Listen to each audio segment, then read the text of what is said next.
কয়টা? এক ধরনের লোক আছে ধনী, আর এক ধরনের লোকের নাম ইসলামী শরীয়তের পরিভাষায় ফকির, আর 3 নম্বর ক্যাটাগরির লোকের নাম ইসলামী শরীয়তের পরিভাষায় মিসকিন। কি বলা হয়? মিসকিন।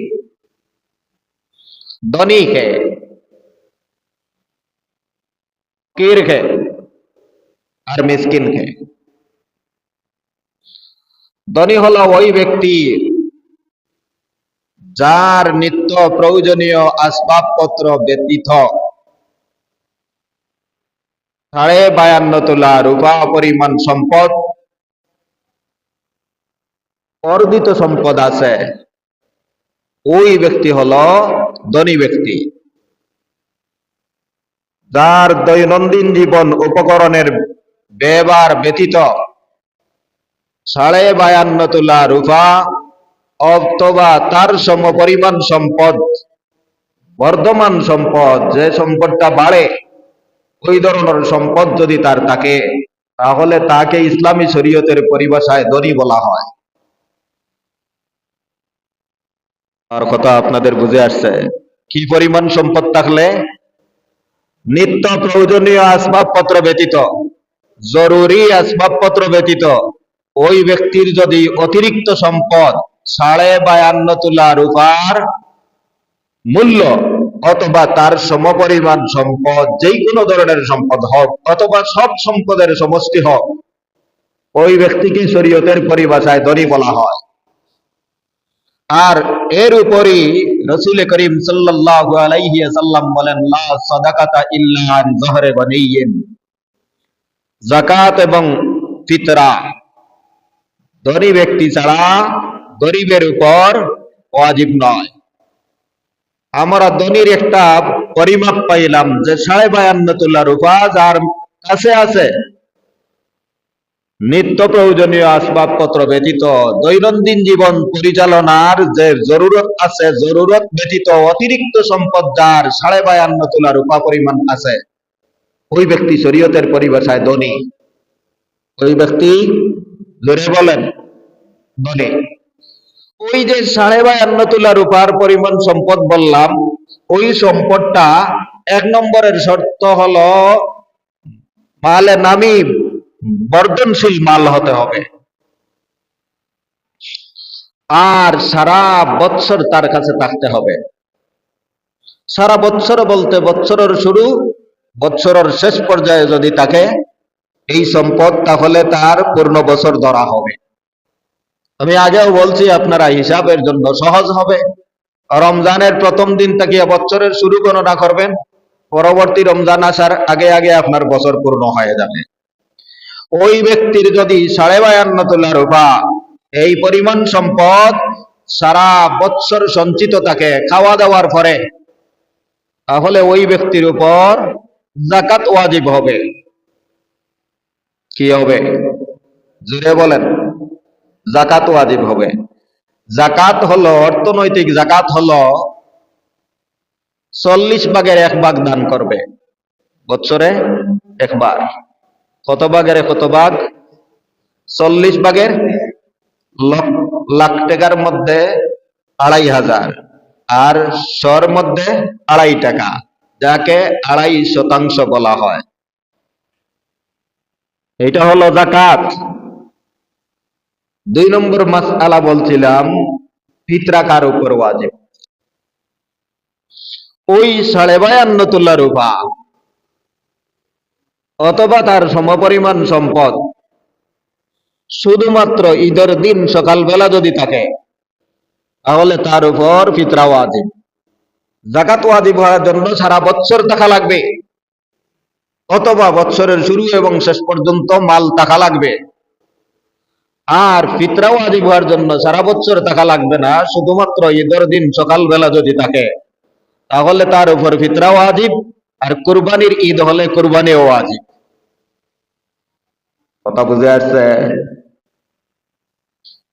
ফিতরা ওয়াজিব, আর কুরবানির ঈদ হলে কুরবানি ওয়াজিব। ফিতরা যে ওয়াজিব হলো, এই ফিতরা আদায় কখন করবে? ওয়াজিব কোন সময় হয়?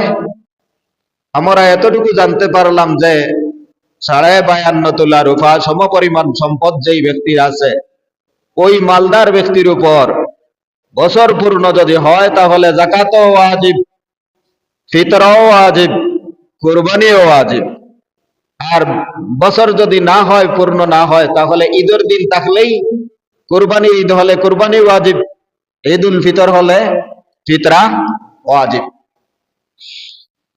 ফিতরা ওয়াজিব হয় কোন সময়? ঈদের দিন সুবহে সাদিকের সময় ফিতরা ওয়াজিব হয়। কোন সময়? জোরে বলেন। ঈদের দিন সুবহে সাদিকের সময়। আমরা সেহরি যে সময় খাওয়া শেষ করি, ওই সাহরি খাওয়ার পরেই সুবহে সাদিক শুরু হয়, ওই সময় ফিতরা ওয়াজিব হয়। ওই সময়, এই সময়ের আগে যদি কোনো ব্যক্তি মারা যায় তাহলে তারও ফিতরা দেওয়া লাগবে না। আর ঈদের নামাজের পরেও যদি কারো জন্ম হয় তাহলে ওরও ফিতরা দেওয়া লাগবে না। বাহ, কি সুন্দর সংক্ষিপ্ত একটা টাইম। ঈদের আগের রাত্রে তাহাজ্জুদের সময় পর্যন্ত, সাহরির সময় পর্যন্ত কেউ বেঁচে ছিল, আর সুবহে সাদিক সাহরির সময় শেষ, খাওয়া বন্ধ করো, এই কথা বলার আগে আগে উনি দুনিয়া থেকে চলে গেছে, তার ফিতরা দেওয়া লাগবে না। আর ওই সময়ের পরে যদি কেউ দুনিয়াতে আগমন করে, জন্মগ্রহণ করে, তাহলে ওর ফিতরা দেওয়া লাগবে। আবার ঈদের নামাজের পরবর্তীতে যদি কারো জন্ম হয় তাহলে ওরও ফিতরা দেওয়া লাগবে না। তাহলে এই সংক্ষিপ্ত একটা সময় পাইলাম যে সুবহে সাদিক থেকে নিয়ে ঈদের জামাত পর্যন্ত যদি কোনো মানুষ জীবিত অবস্থায় থাকে তাহলে তার ফিতরা দেওয়া তার কর্তৃপক্ষের উপর ওয়াজিব। কার উপর? কর্তৃপক্ষের উপর। দায়িত্বশীল যিনি হবেন উনার উপর ফিতরা দেওয়া ওয়াজিব। যে ব্যক্তির 52.5 তোলা রূপা পরিমাণ সম্পদ আছে, পুরা বৎসর থাকলে তার উপর যাকাত ওয়াজিব। আর ঈদের দিন সকালবেলা থাকলে তার উপর ঈদ উল ফিতর হলে ফিতরা ওয়াজিব, কুরবানির ঈদ হলে কুরবানি করা তার উপর ওয়াজিব। এটা হইল বাধ্যতামূলক।